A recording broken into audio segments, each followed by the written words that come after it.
journal. Bénédicte Kanda. Madame, Monsieur, bonjour. Au sommaire de ce journal, la Constitution est nécessaire pour garantir les droits fondamentaux des citoyens. Sa modification tient compte des éléments comme la recherche d'une plus grande égalité. À suivre dans ce journal, les raisons qui nécessitent la révision d'une Constitution. Le programme Millennium Challenge Corporation forme une cinquantaine de journalistes des régions maritimes et des plateaux. C'est dans le cadre de l'accès facile de la femme à la terre et aux nouvelles technologies. Semaine de la courtoisie dans la circulation, nous relevons dans cette édition les stationnements anarchiques et l'ouverture brusque des portières qui causent de nombreux accidents. La page économique de ce mardi évoque les facteurs de réussite d'une entreprise. Et puis en sport, football, 2 séances d'entraînement ce mardi pour les éperviers en stage au Maroc. C'est dans le cadre de la journée FIFA du mois de mars.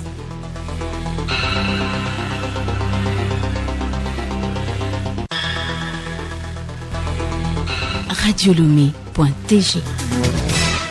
Merci de votre fidélité d'écoute. Une constitution vit. Elle naît, se développe et meurt, disent certains spécialistes du droit constitutionnel.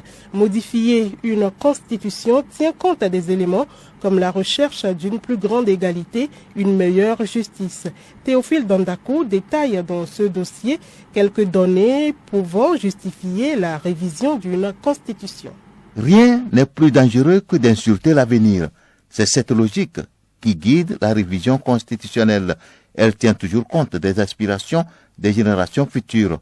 Au Togo, par exemple, la Constitution de 1992 a été révisée en 2002, tenant compte justement de ces réalités. L'âge de 45 ans pour être candidat à l'élection présidentielle a été pour cela ramené à 35 ans.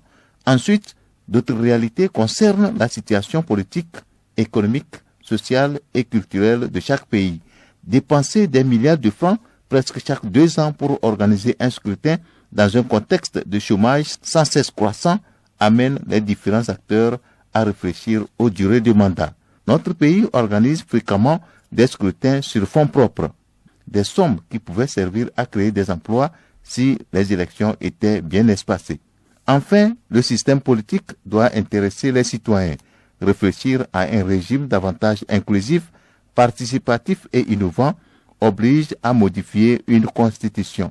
Cela revient à impliquer davantage tous les citoyens dans la gestion des affaires du pays. En définitive, la constitution naît, fait son temps et subit nécessairement des modifications selon les expériences vécues par les citoyens concernés par la loi fondamentale du pays. Merci à vous Théophile Dandako. Et la Constitution garantit le droit de vote du citoyen. Et justement pour la bonne marche du processus électoral, les journalistes font partie des acteurs clés. Pour qu'ils jouent pleinement leur rôle lors des prochaines échéances électorales, la HAC a opté pour un atelier de formation à leur endroit. Ainsi, après les journalistes des médias privés hier, ce sont ceux des organes publics qui sont en atelier aujourd'hui mardi. Ils sont conviés à adopter des conduites d'impartialité durant tout le processus. Edo Assignon. La formation de ce mardi concerne les journalistes des médias publics. Ces derniers sont invités à traiter les candidats, quelle que soit leur appartenance politique, sur le même pied d'égalité, histoire de maintenir un climat de paix et de concorde tout au long du processus électoral. Badi Bassa Babaka, rapporteur à la HAC. Pour les élections, les médias publics sont le canal par excellence pour faciliter l'accès des candidats à leurs électeurs. La loi impose que, au niveau des médias publics, c'est-à-dire la télévision, Radio Lomé, Radio Kara et Togo Presse, que cet accès-là soit gratuit. Ça veut dire que les candidats auront non seulement des espaces pour diffuser leurs messages, mais également ils se feront couvrir leurs manifestations gratuitement et ils pourront maintenant adresser les messages qu'ils souhaitent. Dans ce sens-là, la HAC a pris les dispositions adéquates pour faire en sorte que tous les candidats aient accès de façon égale au niveau des médias d'État. Cette élection revêt d'une particularité et les journalistes, surtout ceux des médias d'État, sont appelés à faire preuve de rigueur. Telou Pitalounani, président de la Haute Autorité de l'Audiovisuel et de la Communication. Cette élection est particulière en ce sens que c'est un double scrutin. C'est la première fois, que des élections régionales se déroulent dans notre pays, et ensuite, c'est la première fois que c'est un double scrutin. Et donc, vous êtes appelés à observer avec rigueur les dispositions que la HAC a prises pour l'encadrement, la couverture, la diffusion des messages et des reportages des différentes listes des partis politiques, des regroupements de partis politiques ou des candidats indépendants. Cet arrêté que la HAC a pris est en conformité avec la transparence, la démocratie dans notre pays. La particularité des médias publics, c'est que vous ne demanderez pas de l'argent. Étant des organes de service public, c'est l'État qui met à disposition les fonds pour les médias. Nous insistons là-dessus. Cette formation marque le début d'une série de rencontres planifiées par la HAC du 18 au 26 mars pour les professionnels des médias sur l'ensemble du territoire national. Edo Assignon, une autre formation des journalistes concerne le Millennium Challenge Corporation. En effet, l'atteinte des objectifs du programme Seuil à travers les projets TIC et LRAP préoccupe le gouvernement. Une cinquantaine de journalistes des régions maritimes et des plateaux sont en formation depuis hier à Lomé sur le genre. Des précisions avec Odette Pira. L'objectif poursuivi par cet atelier est d'améliorer les connaissances des hommes de médias sur le genre. Il est question d'amener ces derniers à remettre en cause les barrières socio-économiques qui limitent l'accès des femmes rurales et les personnes vulnérables aux technologies de l'information et de la communication TIC.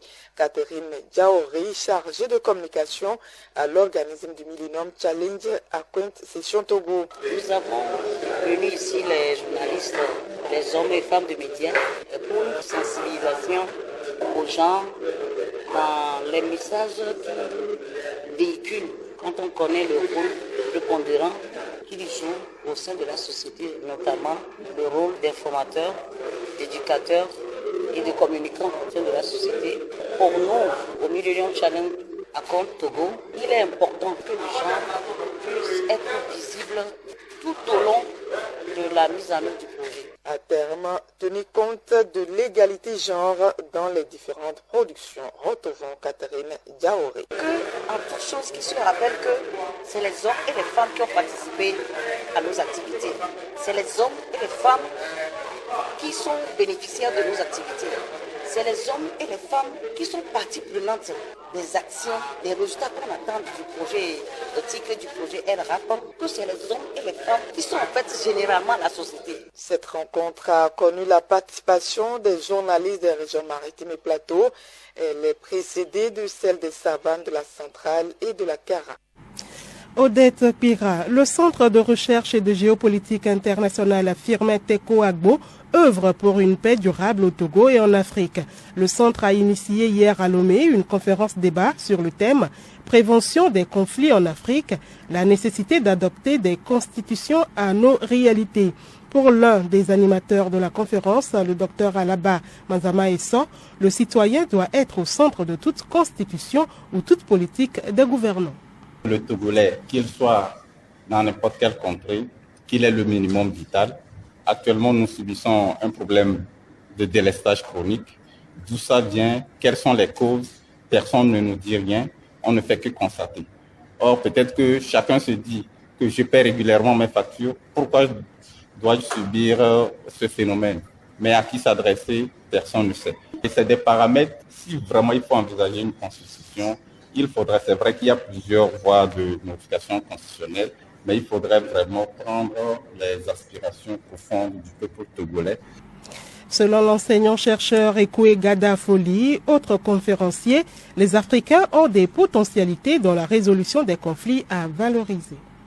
L'Afrique aujourd'hui exporte cette capacité à travers les conflits que nous avons eus en Afrique occidentale, l'activisme diplomatique du Togo et l'évitement de la guerre à tout prix. Et c'est aujourd'hui comme un made in Africa. C'est une valeur africaine que de résoudre les problèmes sans passer par les armes, sans passer par des tueries de personnes. Et on peut consolider ces acquis à travers les constitutions dans nos juridictions domestiques. Les exemples sont nombreux.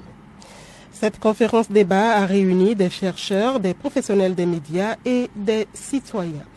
La suite de ce journal, le comité interparlementaire de l'Union monétaire ouest-africaine, UEMOA, tient sa 53e session ordinaire à Lomé.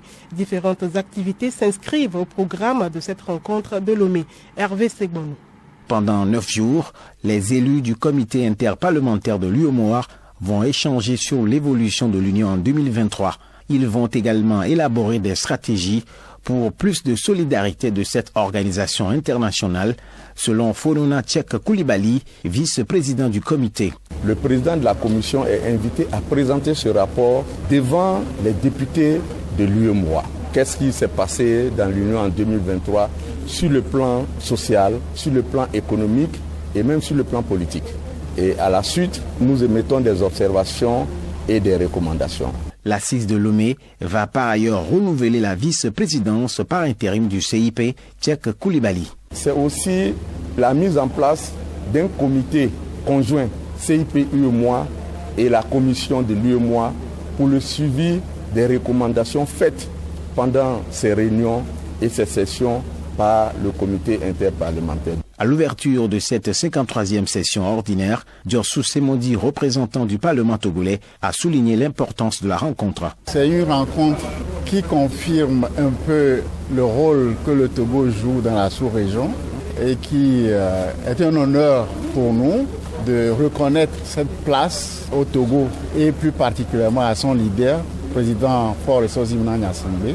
Et nous comptons beaucoup sur ces rencontres parce que c'est une rencontre qui permet de donner une certaine évaluation de l'avancée de notre union et des performances de chaque pays. La 52e session CIP-UEMOA s'est déroulée en septembre dernier à Cotonou. Les experts techniques et les responsables du domaine de la santé sont aussi en réunion à Lomé. Ils se penchent sur l'harmonisation des normes relatives aux dispositifs et équipements médicaux. La rencontre est une initiative de l'Organisation africaine de normalisation en collaboration avec l'Agence togolaise de normalisation. Compte rendu, Monique Odoudou, Angèle Outonji. La normalisation des équipements médicaux reste un élément majeur pour améliorer et garantir la qualité et la sécurité de ces produits. Venus de 13 pays d'Afrique, les participants vont pendant 4 jours travailler en comité pour élaborer des documents normatifs harmonisés relatifs à ces dispositifs. Dr Hermogène Nsengimana, secrétaire général de l'ARSO. La norme, c'est pour sauvegarder la santé de la population, c'est pour aussi augmenter le commerce. Aujourd'hui, on parle beaucoup du commerce intra-africain, mais aussi le commerce global. Ça, c'est très important. Si on utilise plusieurs normes, qui sont aussi différentes. On ne pourra pas envoyer un produit et un produit sera accepté dans un autre pays. On a un principe qu'on appelle le principe 1-1-1. Ça veut dire une norme, un test, un certificat qui peut être accepté dans tous les pays. Le Togo participe à cette réunion afin d'apporter ses points de vue dans l'élaboration des documents. Dr Esotna Eyou Bodjouna, directeur général de l'ATN. Pour aller sur un marché, il faut aller avec des produits de qualité. Mais si chaque pays doit avoir ses normes, ça voudrait dire qu'on aura des difficultés pour commercer. Mais si nous avons des normes harmonisées, ce que l'ARSO est en train de faire, ça voudrait dire que ces normes s'imposent pour tous les pays, aussi bien pour notre pays, pour les autres pays. Et un producteur togolais pourra aller sur tous les marchés africains sans avoir des difficultés au niveau des cordons douaniers. Donc il est important de participer pour donner la position du Togo par rapport à l'élaboration de ces normes-là, puisque une fois qu'elle est faite, elle s'impose à tout le monde. Et si vous n'avez jamais participé, elle s'impose également à vous et vous allez la subir. Il y a eu déjà 300 normes qui ont été élaborées et pour ces séances, on sortira au moins plus d'une cinquantaine de normes qui vont s'ajouter donc aux 300 normes qui sont du domaine médical qui existent déjà. Les travaux prennent fin jeudi. Mardi, économie à présent, suite de notre production sur l'entreprise. Entreprendre, c'est prévoir, se préparer à toute éventualité. La page de ce jour revient sur la création d'une entreprise et les facteurs de réussite. Léontine Atogima. La réussite d'une entreprise dépend de plusieurs critères. En premier, un environnement économique sain. Plusieurs spécialistes en économie d'entreprise le soulignent. Pascal Edo Abouvé, consultant en entrepreneuriat. Il faut d'abord un bon climat des affaires, un bon environnement dans lequel l'entreprise évolue, c'est-à-dire un environnement juridique et fiscal favorable à la promotion de l'entreprise. Il faudrait que l'entreprise ait une grande capacité pour pouvoir faire face à la concurrence parce qu'elle n'est pas la seule sur le marché. Il faudrait que le promoteur ait une vision pour pouvoir développer l'entreprise dans le temps, ou bien anticiper les besoins à travers l'innovation. Parce que si vous créez votre entreprise à partir d'un besoin, sachez que les besoins ne sont pas statiques, il peut y avoir évolution dans le temps. Donc si vous n'innovez pas pour proposer des produits qui pourront répondre au fur et à mesure aux besoins de la population, vous ne pourrez pas tenir. Et il faut renforcer les capacités même de l'équipe qui travaille. Au fur et à mesure que l'entreprise évolue, ça demande plus d'efforts de la part de l'équipe qui la dirige. Et cette équipe aussi doit s'inscrire dans une dynamique de renforcement des capacités pour avoir les compétences nécessaires pour mieux piloter l'entreprise. Il faut également garantir une bonne santé financière à l'entreprise pour sa survie. Retrouvons Pascal Edo Abouvé. La bonne santé d'une entreprise dépend d'abord de sa capacité de pouvoir se positionner sur le marché pour pouvoir offrir suffisamment de produits, c'est-à-dire augmenter son chiffre d'affaires. Quand l'entreprise fait face à la concurrence, il faudrait que les promoteurs ou bien les dirigeants soient en mesure de définir des stratégies marketing devant leur permettre de pouvoir se positionner sur le marché. Également, la bonne gestion des ressources issues d'activité. Vous réalisez des revenus et que vous ne les gérez pas très bien, votre entreprise peut mourir. Donc il faut la maîtrise des dépenses. Il faut une bonne planification pour permettre à l'entreprise de se positionner par rapport à ses concurrents et de maintenir sa performance sur le marché. Disposer des mécanismes de financement est un allié au développement de l'entreprise. Léontine Atogima, nous vous l'annoncions en titre, semaine de la courtoisie dans la circulation. Les accidents de la circulation sont légion sur nos routes. Parmi les causes de ces accidents, les stationnements anarchiques et l'ouverture brusque des portières. Nabara Nafara Noudar a fait le constat dans quelques rues de Lomé. Voici son reportage. Nous sommes au carrefour Toti à Lomé. Des motos, tricycles, voitures font des va-et-vient. Un taxi de couleur rouge avec des passagers à bord transportant des bagages vient de dépasser une moto. Juste à quelques 100 mètres, le conducteur trouve une cliente. Dans la précipitation, sans faire attention, en ouvrant la portière de sa voiture, le motocycliste qu'il venait de dépasser percute la portière. Un accident s'est ainsi produit. Conséquence, le motocycliste est fracturé au bras. Les phares de la moto sont cassés. La même scène s'est produite au carrefour Todman et au rond-point Ancienne Lonato dans le quartier administratif. Le conducteur de taxi s'exprime. J'ai vu une cliente qui m'a fait signe qu'elle allait à Arsigame. Je me suis arrêté pour la prendre. En sortant, je ne savais pas qu'elle avait une moto qui venait par derrière, donc elle est venue me rentrer dedans. En circulation, une distance de sécurité adéquate doit être de mise pour éviter les accidents. Nabara Nafara Noudar, ces comportements de stationnement irresponsables et d'ouverture de portières sans prudence sont et restent des dangers sur les routes si rien n'est fait pour changer la donne. Roger Kpetou, moniteur d'une auto-école, conseille. Nos rues sont équipées. Il y a une réglementation du stationnement et ses arrêts. Raison pour laquelle sur nos rues, il y a les emplacements d'arrêt. Ce qui veut dire que, en tant qu'usager de la route, je ne dois pas m'arrêter n'importe où ou bien stationner n'importe où. Pour ouvrir nos portières, il est indispensable de regarder dans son rétroviseur avant de le faire. C'est pourquoi le véhicule est équipé de 3 rétroviseurs. Et il y a 2 obligatoires sur nos voitures. Le côté gauche et l'intérieur. L'intérieur d'abord, il faut que je regarde la distance qui nous sépare d'abord. Voilà l'une de l'autre là, pour voir si je m'arrête brusquement, ça ne peut pas poser de problème. Le côté gauche avant d'ouvrir la portière, est-ce qu'il n'y a pas un dépassement? J'invite nos usagers à un respect strict de l'intervalle de sécurité pour pouvoir éviter ces cas d'accident. Assurer sa vie et celle des autres, c'est très important en circulation. À tous les passagers, le moniteur ne manque pas de donner d'autres conseils. Nous invitons aussi à avoir plus d'attention. Nos passagers qui sont là au bord de la route, qui arrêtent nos véhicules, nos conducteurs, les taximans, n'importe où. Il y a des endroits où le conducteur ne peut pas s'arrêter. Il y a les emplacements d'arrêt. Adopter de bonnes pratiques de stationnement, être attentif à l'environnement avant d'ouvrir la portière de son véhicule contribue à prévenir énormément des incidents sur la voie publique. Alors, prudence et vigilance sur nos routes. Le journal Bénédicte Kanda.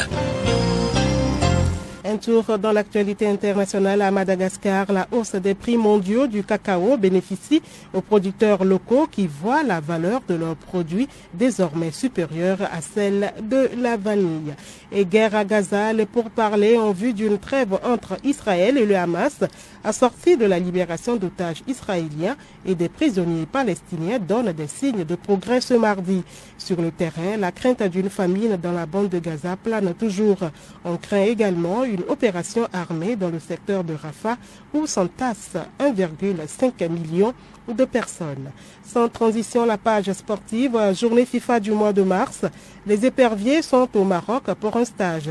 Plus de 20 joueurs se sont entraînés hier à Casablanca. Parmi eux, Tchanga Marouf, ex-meneur de jeu d'Asco de Kara. Il parle de l'entraînement et des prochaines sorties du Togo. On a essayé de faire le décrassage.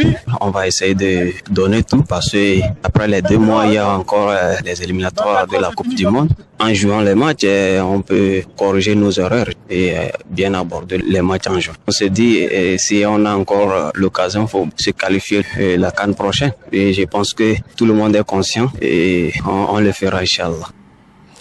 Et puis à Lomé, les championnats universitaires se poursuivent. À l'université de Lomé, la FSS sera en finale contre la FDS au basketball féminin. Hier, en demi-finale, la FSS a écarté les juristes de la FDD 32/30. La faculté des sciences a éliminé la FASEG par 34 paniers à 13. Et puis l'information insolite du journal pour terminer. Un jeune homme a fait preuve de légèreté et d'une grande imprudence la semaine dernière en France. Alors qu'il n'a pas encore le permis de conduire, il a pris le volant d'une voiture et a provoqué un accident. Ironie de l'histoire, la voiture qu'il a percutée était celle de sa monitrice d'auto-école, celle avec qui il a l'habitude de faire des heures de conduite. Fort heureusement, l'accrochage n'a fait aucun blessé. La gendarmerie en a ri, mais l'inconscience de ce jeune homme a de quoi inquiéter. En tout cas, quand il reprendra des cours, la monitrice et lui auront des choses à se dire.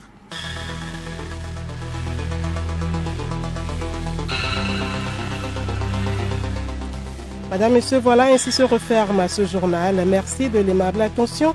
Le rappel de l'essentiel en titre. La Constitution est nécessaire pour garantir les droits fondamentaux des citoyens. Sa modification tient compte des éléments comme la recherche d'une plus grande égalité. Vous avez suivi dans ce journal les raisons qui nécessitent la révision d'une Constitution. Et le programme Millennium Challenge Corporation forme une 50aine de journalistes des régions maritimes et des plateaux. C'est dans le cadre de l'accès facile de la femme à la terre et aux nouvelles technologies. Excellent après-midi sur nos antennes.